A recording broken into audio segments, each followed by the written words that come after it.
معلومات چې نن به یې که چیرې خپرونه زموږ سره تر پایه پورې واورئ دغه ډول معلومات چې تاسو د خپرونې څخه ترلاسه کوئ بل ځای کې نشئ ترلاسه کولی. نن هم موږ په وجدان باندې خبرې کوو. موضوع هم وجدان دی. وجدان یعنې څه؟ د وجدان او ضمیر ترمنځ څه فرقونه دي؟ موږ او تاسې ډېری وخت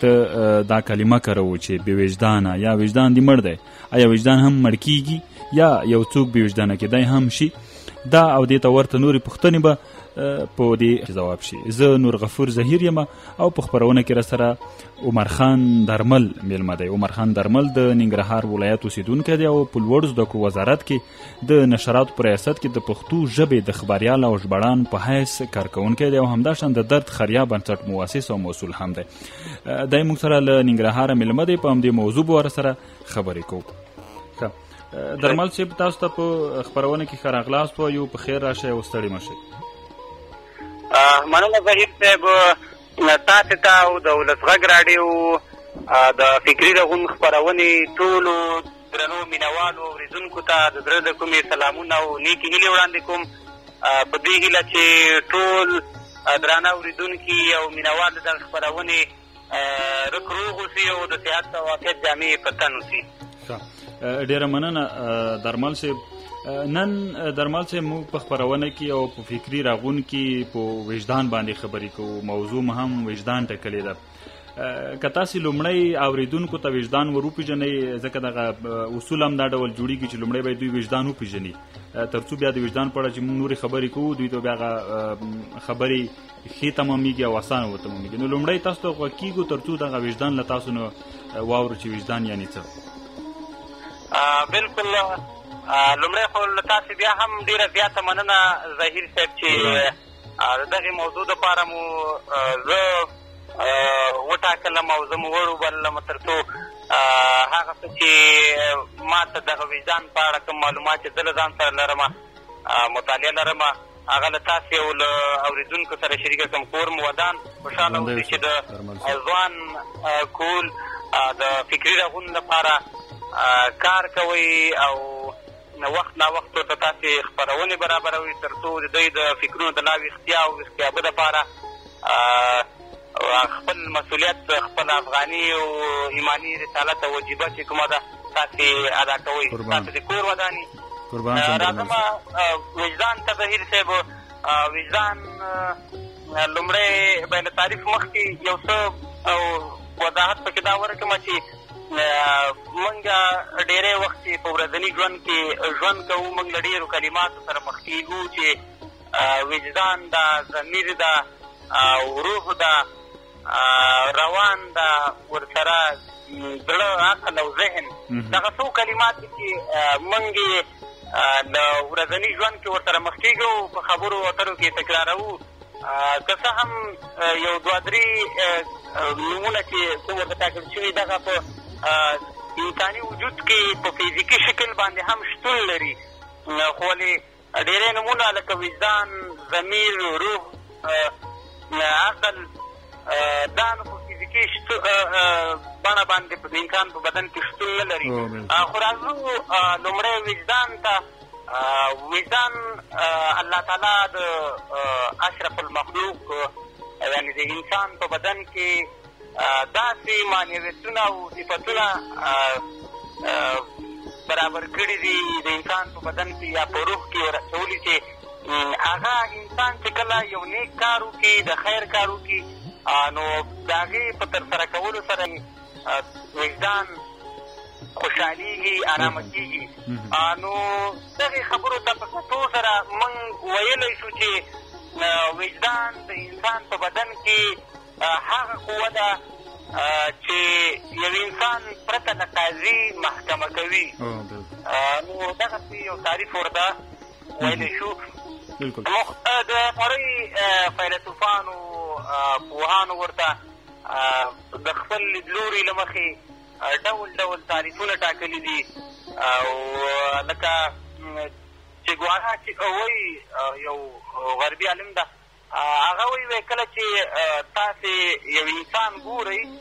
چې مړ ده که ژوندی ده نو د هغه او تنفس ته مه ګورئ چې هغه ساه اخلي که نه اخلي.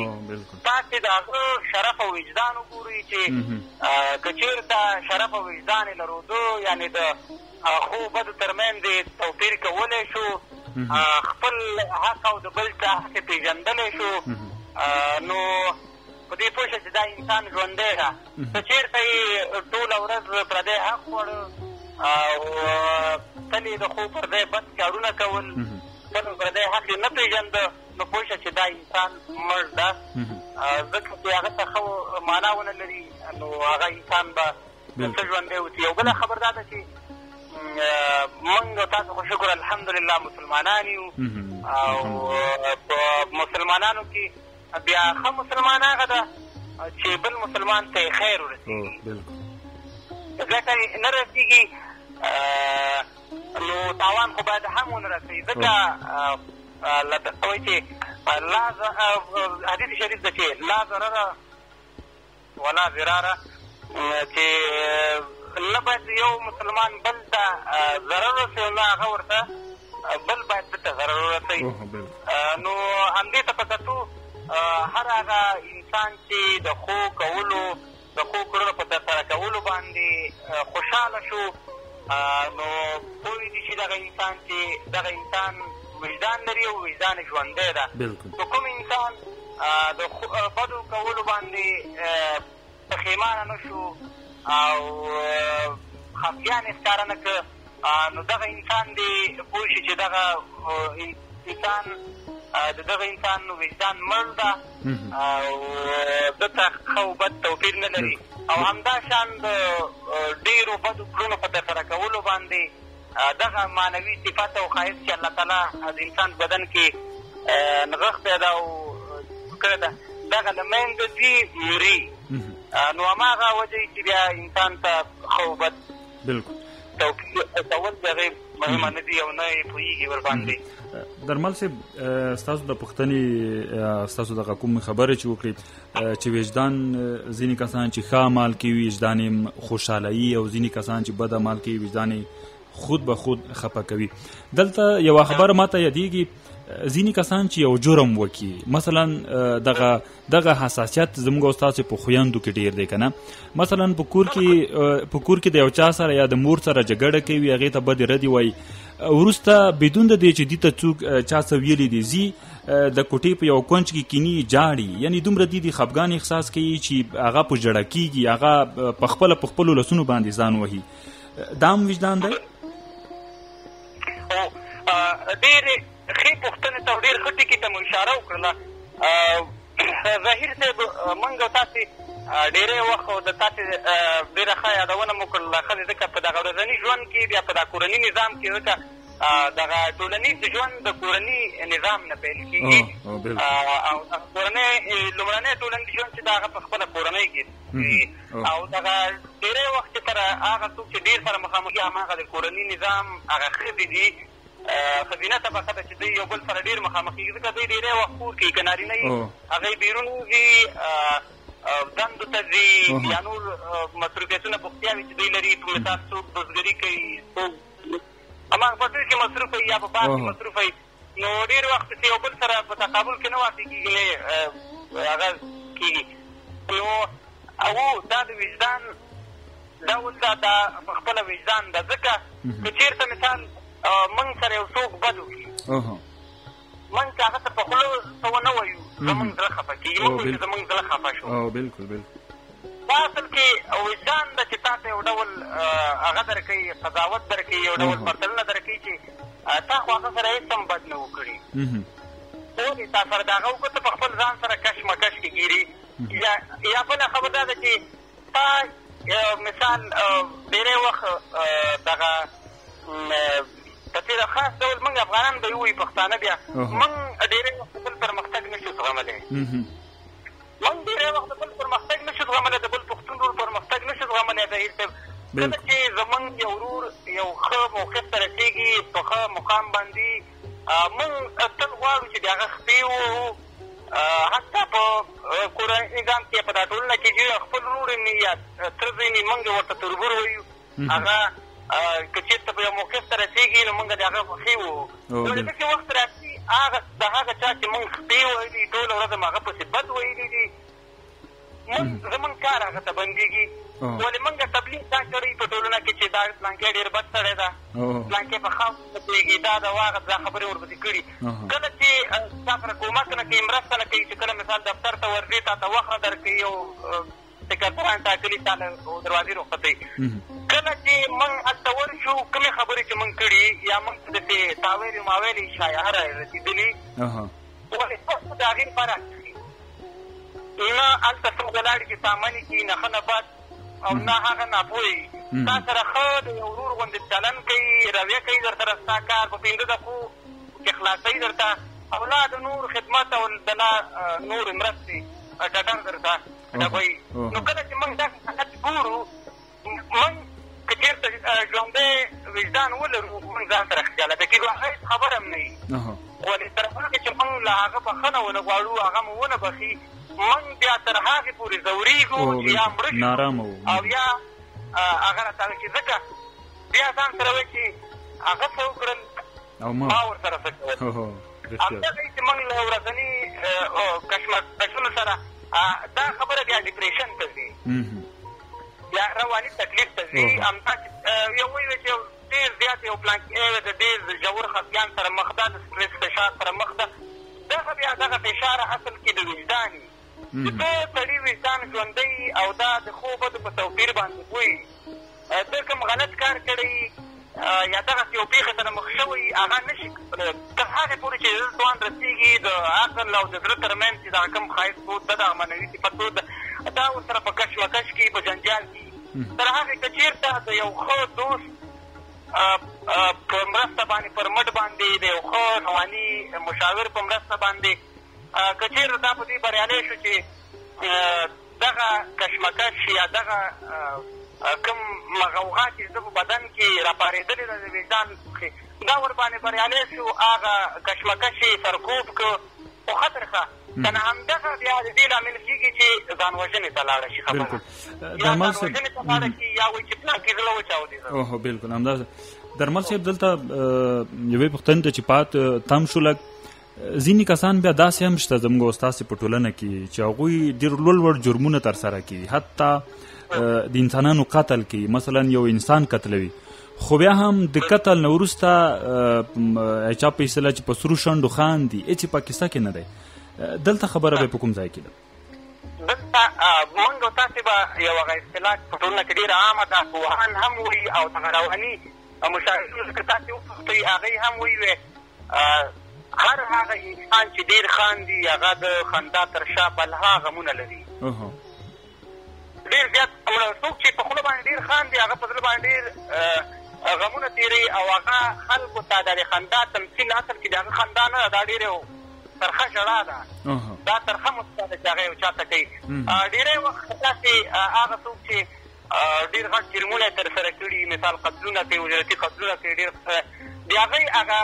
وروستۍ خاتمه تاسې وګورئ د هغه به حتما ځان وژنئ یعنی دوی هم وجدان دردوي درمل صاحب مرضي هغه نه رغېږي اوس موږ تاسو ته وایي چې د معدې سرطان ده او دا نور ده دغه خپله کله چې د انسان بدن چې غیر نورمال شي د کشمکشونو سره راښکېل شي په کشمکشونو کې ښکېل شي د دغه عصبي توازن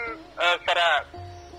برابر نه وي کله چې د انسان عصبي توازن برابر نه و معده کې دغه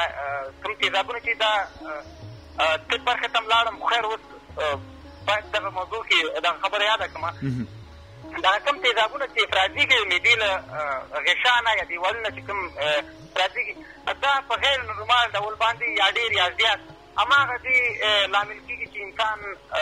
ځکه موږ وایو چې معده د مرضونو مور ده په ډول ډول مرضونو باندې مبتلا شي تر هغې انسان په ځان باندې پوهېږي چې بیا خبره د معدې سرطان یا د اعصابو ناروغۍ د لیونتوب ته خبره لاړه شي نو په ډول ډول لاعلاجو ناروغۍ باندې اخته شي نو ډېری وخت هغه ستر مجرمین چې دي په لویه کچه باندې چې څوک جرمونه ترسره کوي د هغه خندا لامل دا نه ده چې هغه دې ډېر خوشحاله په ژوند کې نه که دغه نږدې کې ووایي په دغه اختر نه مخکې چې یوه پېښه وشوه او که اختر نه وروسته ونه پوهېږم او دقیق نیټه یې ماته نه ده معلومه هندي فلمونو یو اداکار د بالیوډ سینما اداکار نور پیرانیر ده، خو هغه ګوره هغه د نړۍ یو نوموتې څېره وه. د هند په سطحه دا شتمن هم و. اوس یو فلم را روان دی درمل صاحب، دی اوس دی خو نشته که نه، تقریبا د یو څو ورځو کې به یو فلم نندارې ته وړاندې شي، که څه هم چې دی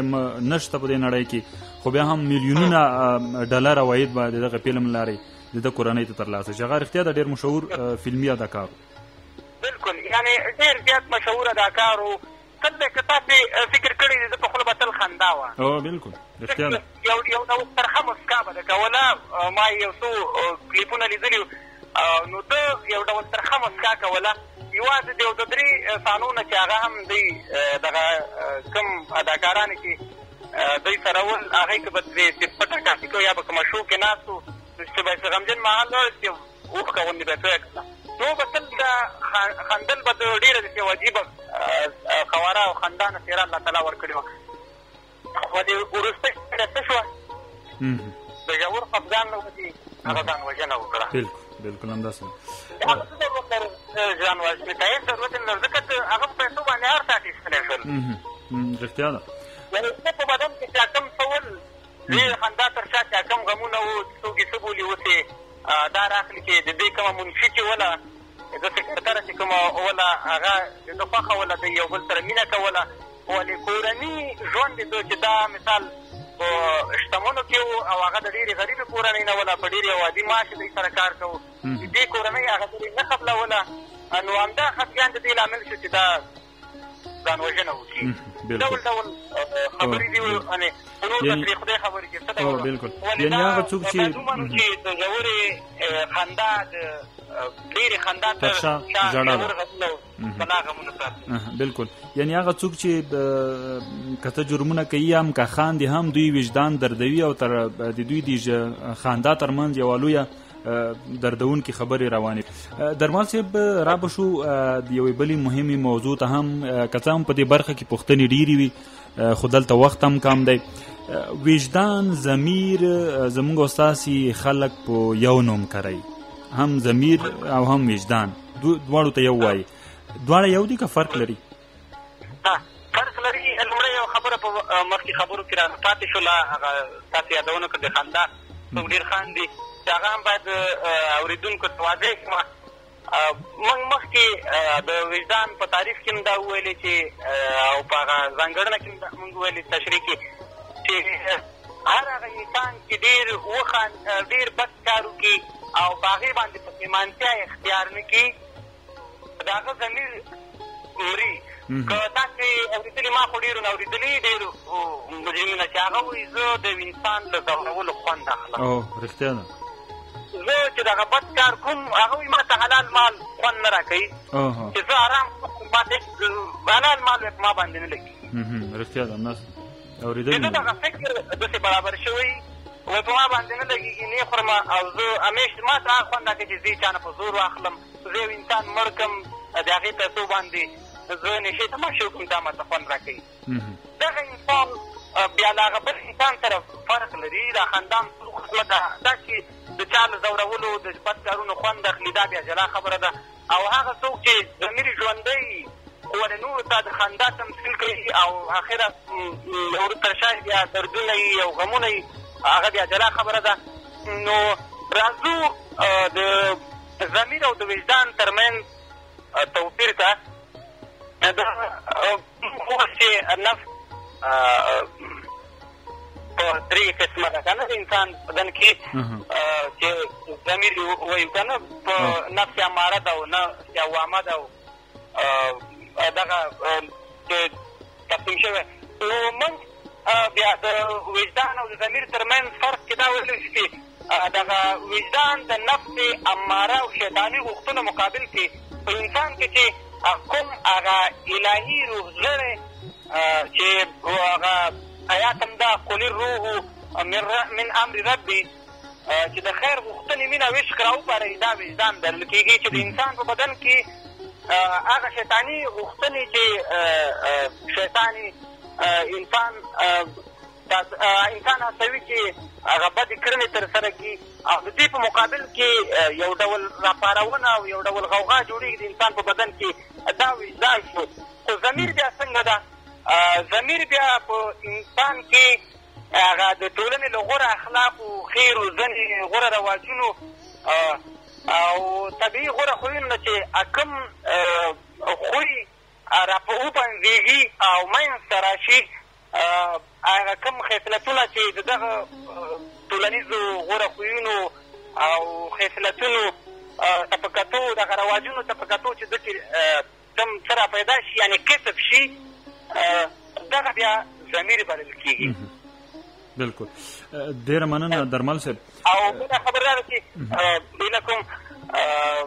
په ضمیر چې دا په تدریجي ډول باندې توپیر داسې مولی شي چې د وجدان د ضمیر توپیر دا مولی شي چې وجدان د الله تعالی لوري وي، یعنې فطرتا یو انسان فطرتا وطندوست پیدا کړي. هغه کې هغه د ماشومتوبه د وطنۍ مینه غښتل شوي فطرتا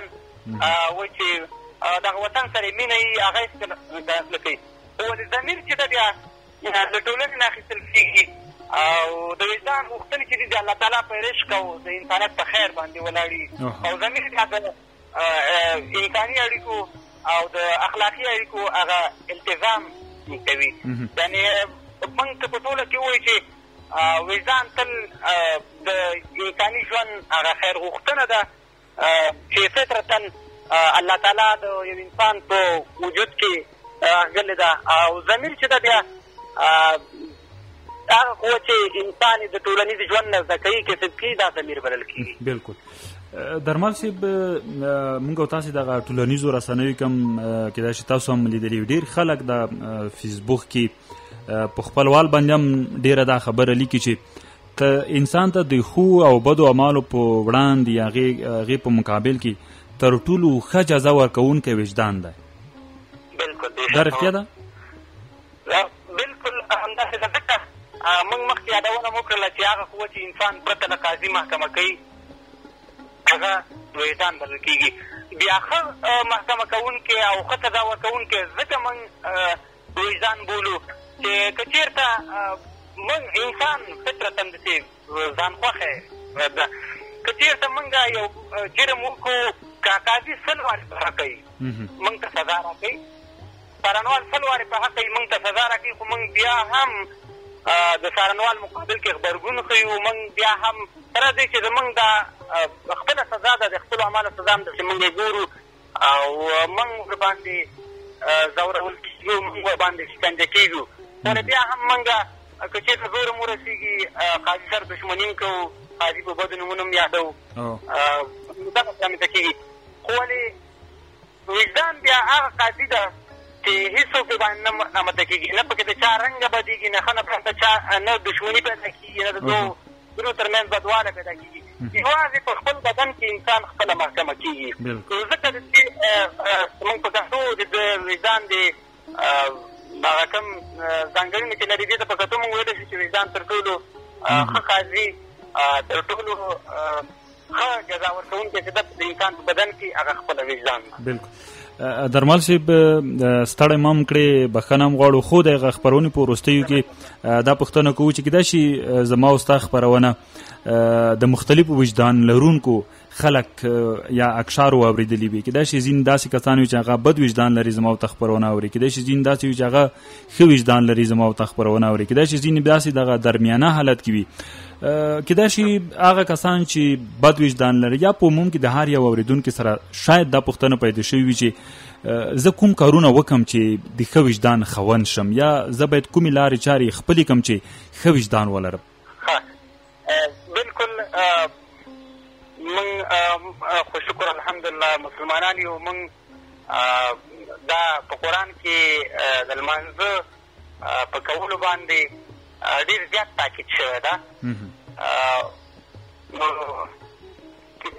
ان الصلاة تنهى عن الفحشاء والمنکر. دغه آیات راځي.